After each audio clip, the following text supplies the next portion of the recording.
rahimahullah taala dalam Majmu' Fatawa punya perkataan yang sangat indah. Waktu beliau ditanya tentang dari mana kita mengambil akidah, maka beliau menjawab, kata beliau, adapun akidah maka tidak boleh diambil dariku dan juga tidak boleh diambil dari orang yang lebih hebat daripada aku, akan tapi diambil dari Allah dan Rasulnya dan juga yang telah disepakati oleh para salaf umat ini, itu para sahabat, tabi'in dan tabi'ut tabi'in. Kata Ibnu Taimiyah rahimahullah, maka apa yang terdapat dalam Al-Qur'an wajib untuk diimani. Demikian juga perkara-perkara yang telah valid, telah sahih yang datang dalam hadis-hadis Nabi sallallahu alaihi wasallam yang sahih. Ini penjelasan yang sangat luar biasa dari Syekhul Islam Ibnu Taimiyah. Maksudnya akidah bukan hak kita. Yang berhak berbicara tentang Allah Subhanahu wa taala adalah Allah sendiri. Kemudian melalui lisan Rasulullah sallallahu alaihi wasallam. Yang lebih paham tentang Allah Subhanahu wa taala Allah sendiri. Kemudian melalui lisan Rasulullah sallallahu alaihi wasallam dan murid-murid Nabi, para sahabat dan juga tabi'in dan tabi'ut.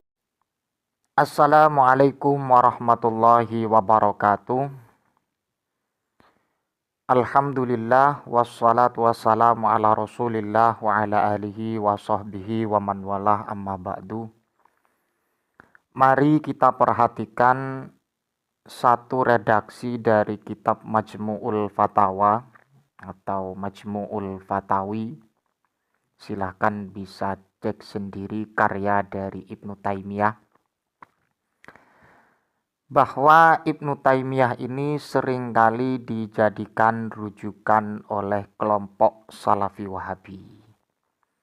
Tapi nyatanya ada yang menarik dari apa yang disampaikan oleh Ibnu Taimiyah yang wafat pada tahun 728.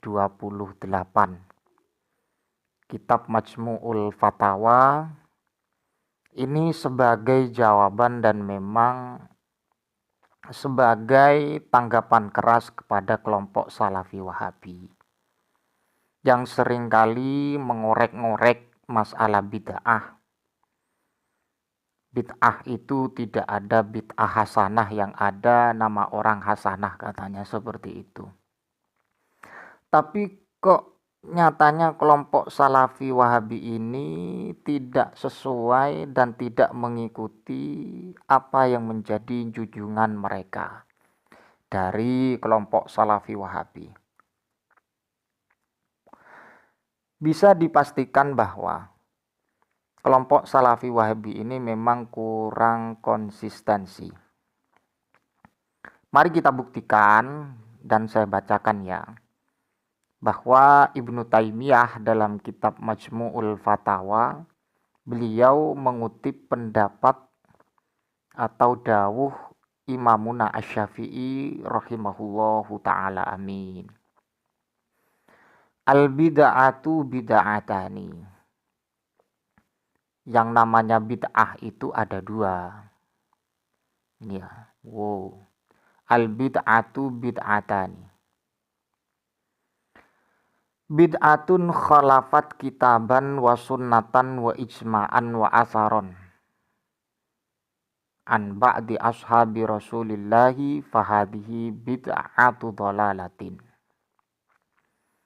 Bahwa yang pertama, konteks bid'ah yang tidak sesuai atau bertentangan, menyalahi kitab, sunnah, dan ijma' dan juga asar sahabat Rasulullah sallallahu alaihi wasallam. Jika konteksnya seperti ini, fahadhihi bid'atu dhalalatin, maka ini dikatakan bid'ah dhalalah. Jelas ya. Jika ada pekerjaan, jika ada tradisi, jika ada amaliyah yang memang menyalahi aturan Al-Quran, Sunnah, Ijma' dan asar sahabat, maka ini dikatakan bid'ah dhalalah, bid'ah yang sesat. Kemudian yang kedua, wa bid'atun lam tukhalif syai'an min zalika fahadihi qad takunu hasanatan. Dan kemudian opsi kedua adalah bid'ah yang tidak menyalahi Al-Quran, menyalahi as-sunnah dan kemudian al-ijma' dan asarus sahabah. Fahadhihi qad takunu hasanatan, maka bid'ah yang seperti ini dianggap bid'ah hasanah. Jadi bukan nama orang, Pak ya. Yang namanya hasanah itu bukan nama orang. Tapi memang ada dua opsi yang disampaikan oleh Ibnu Taimiyah yang mengutip pendapat atau dawuh dari Imamuna Asy-Syafi'i radhiyallahu an. Jadi saya tegaskan kembali, bid'ah itu Pak ya, bukan langsung diarahkan kepada bid'ah dolalah atau bid'ah madmumah. Ibnu Taimiyah saja itu respek atau sepakat atau ittifaq ala maqalahu asy-Syafi'i yang memberikan opsi dalam masalah bid'ah ini ada dua. Bid'ah dolalah, bid'ah hasanah. Dan juga bukan sekedar pendapat saja Pak ya. Ibnu Taimiyah juga menampilkan apa yang menjadi tendensi daripada Imam Asy-Syafi'i. Liqauli Umar, karena berdasarkan dawuh atau perkataan Sayyidina Umar radhiyallahu an, ni'matil bid'ah hadhihi. Hadzal kalam au nahwuhu rawahu al-Baihaqi bi isnadihi as-sahih fil madkhal. Ini Pak ya.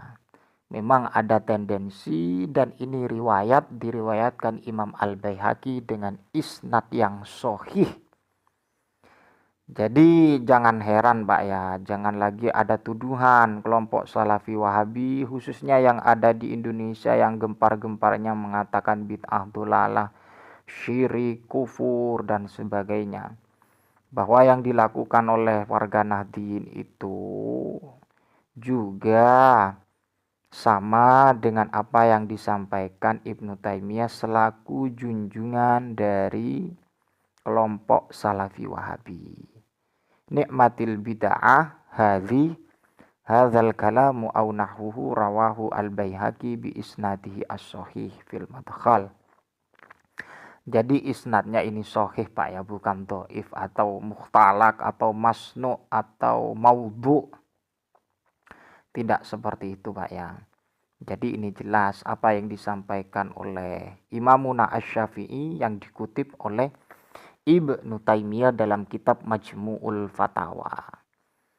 Jadi perlu ini disikapi bagi ustadz-ustadz Salafi Wahabi yang seringkali memberikan doktrin kepada masyarakat, yang sering memberikan doktrin kepada umat khususnya di Indonesia, yang sering mengatakan syirik, bid'ah atau kufur, agar untuk dihentikan Pak ya. Karena junjungan Anda itu Pak, Ibnu Taimiyah ternyata sepakat atau ittifaq terhadap apa yang disampaikan oleh Imamuna Asy-Syafi'i rahimahullahu wa radhiyallahu anhu. Amin. Amin ya rabbal alamin. Sahabat Ufik Media, mudah-mudahan kita tetap istiqomah beribadah kepada Allah dan tetap kita menghargai qaulul ulama. Kita menghargai pendapat para ulama. Kita menghargai apa yang menjadi rujukan para ulama. Jangan moro-moro kita sok paham hadis, sok paham Quran, kemudian dijadikan senjata untuk membunuh tradisi-tradisi yang dilakukan umat Islam khususnya warga Nahdliyin. Tahlilan, ziarah kubur, haul, dan kemudian permasalahan-permasalahan yang lain. Dan apalagi permasalahan itu masih dalam ranah wujudul ikhtilaf. Ada perbedaan antara para ulama. Jadi kalau memang unsur atau latar belakang ada perbedaan ulama, ya tak terlalu kita mengklaim itu keliru, itu salah.